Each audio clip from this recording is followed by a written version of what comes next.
سورۃ الدہر، اللہ کے نام سے جو سراسر رحمت ہے، جس کی شفقت ابدی ہے۔ کیا انسان پر زمانے میں ایک ایسا وقت بھی گزرا ہے کہ وہ کوئی قابل ذکر چیز نہ تھا؟ یہ حقیقت ہے کہ ہم نے انسان کو پانی کی ایک ملی جلی بوند سے پیدا کیا ہے۔ ہم اس کو الٹتے پلٹتے رہے، یہاں تک کہ ہم نے اس کو دیکھتا سنتا بنا دیا۔ ہم نے اسے خیر و شر کی راہ سجھا دی، اب وہ چاہے شکر کرے یا کفر کرے۔ اس کا نتیجہ یہ ہے کہ ہم نے منکروں کے لیے زنجیریں، توق اور دہکتی ہوئی آگ تیار کر رکھی ہے۔ اس کے برخلاف ہمارے وفادار بندے شراب کے جام پئیں گے جن میں آب کافور کی ملونی ہوگی۔ یہ ایک چشمہ ہے جس کے پاس بیٹھ کر اللہ کے یہ بندے پئیں گے، اور جس طرف چاہیں گے بسہولت اس کی شاخیں نکال لیں گے۔ یہ اپنی نظریں پوری کرتے اور اس دن سے ڈرتے رہے جس کا ہول ہر چیز کو گھیر لے گا۔ یہ مسکین اور یتیم اور قیدی کو کھانا کھلاتے رہے، اس کے باوجود کہ خود اس کے ضرورت مند تھے۔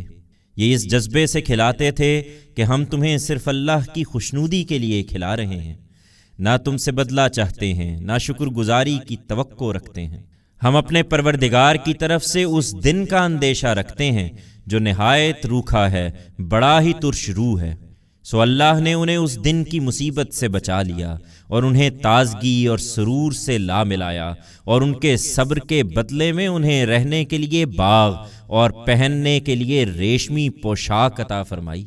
وہ اس میں تختوں پر تکیے لگائے بیٹھے ہوں گے، نہ اس میں دھوپ کی حدت دیکھیں گے نہ سرما کی شدت۔ اس کے درختوں کے سائے ان پر جھکے ہوئے اور ان کے خوشے بالکل ان کی دسترس میں ہوں گے۔ ان کے سامنے چاندی کے برتن ان کے کھانے کے لیے اور شیشے کے پیالے ان کے پینے کے لیے گردش میں ہوں گے۔ شیشے بھی چاندی کے، جنہیں ان کے خدام نے ہر خدمت کے لیے نہایت موزوں اندازوں کے ساتھ سجا دیا ہے۔ اور یہی نہیں، انہیں وہاں ایسی شراب کے جام پلائے جائیں گے جس میں آب زنجبیل کی ملونی ہوگی۔ یہ بھی جنت میں ایک چشمہ ہے جسے سلسبیل کہا جاتا ہے۔ ان کی خدمت میں وہ لڑکے جو ہمیشہ لڑکے ہی رہیں گے، دوڑتے پھرتے ہوں گے۔ تم ان کو دیکھو گے تو یہی خیال کرو گے کہ موتی ہیں جو بکھیر دیے گئے ہیں، اور دیکھو گے تو جہاں دیکھو گے وہاں بڑی نعمت اور بڑی بادشاہی دیکھو گے، اس حال میں کہ ان کی اوپر کی پوشاک ہی سب سندس اور استبرق کے کپڑے ہیں۔ ان کو چاندی کے کنگن پہنا دیے گئے ہیں، اور ان کے پروردگار نے انہیں خود اپنے حضور میں شراب طہور پلائی ہے۔ یقیناً تمہارے لیے یہ تمہارے عمل کا صلہ ہے، اور تمہیں مبارک کہ تمہاری سعی مشکور ہوئی۔ تم ان کی پرواہ نہ کرو اے پیغمبر، تم پر یہ قرآن ہم نے ہی نازل کیا ہے اور نہایت اہتمام کے ساتھ نازل کیا ہے، اس لیے تم اپنے پروردگار کے فیصلے کے انتظار میں ثابت قدم رہو، اور ان میں سے کسی گناہ گار، کسی ناشکرے کی بات کا دھیان نہ کرو، ہم ان سے نمٹ لیں گے۔ اور صبح و شام اپنے رب کا نام یاد کرو، اور رات میں بھی اس کے سامنے سجدہ ریز ہو جاؤ، اور رات کے بڑے حصے میں اس کی تسبیح کرتے رہو۔ یہ اس لیے نہیں مان رہے کہ یہ صرف جلد ملنے والی سے محبت کرتے ہیں اور اپنے آگے ایک بھاری دن کو پسے پشت ڈال رہے ہیں۔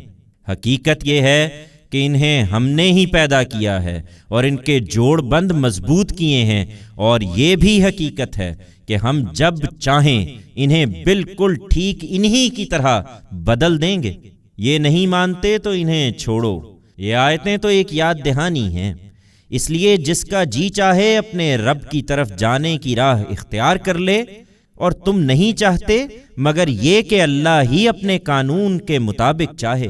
بے شک اللہ علیم و حکیم ہے، وہ جسے چاہتا ہے اسی علم و حکمت کی بنا پر اپنی رحمت میں داخل کرتا ہے، اور ان ظالموں کے لیے تو اس نے بڑا دردناک عذاب تیار کر رکھا ہے۔